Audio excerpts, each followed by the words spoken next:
Beyond the prompt, Google Gemini's hidden power users layer. So, the cognitive architecture thinking beyond text. Gemini Canvas move past basic chat to persistent, multimodal workspace for real-time document editing and iterative refinement. Deep research.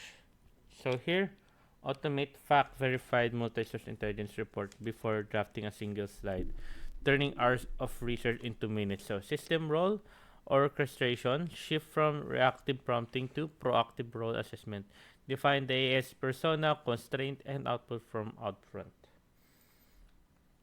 The power user stack intelligence orchestration workspace side panel synchronize drive docs and Gemini threads into cross-functional insight without leaving your workflow. Sheet automation loop feed real-time metrics into Gemini to refresh dashboard and dynamically zero manual updates. Refine tool chain. Use commands like bullet ties, formation contents to adjust information dense in sequence. Visual complexity from data to meaning. Imagine tree.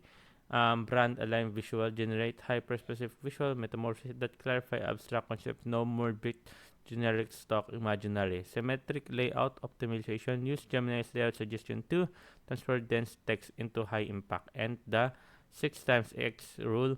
Apply automatic constraint max 6 bullets 6 words each to maintain cognitive flow and prevent audience overload.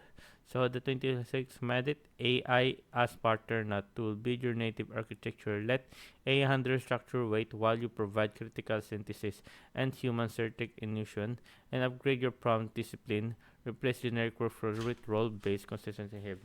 So your first action, Canvas workflow. Redraft your recurring report using Canvas, reclaiming 3 hours of weekly strategic focus. So there you guys, hope you guys enjoyed. If you want a question, dapat yung question below guys. Have it answered as soon as possible, and thank you guys.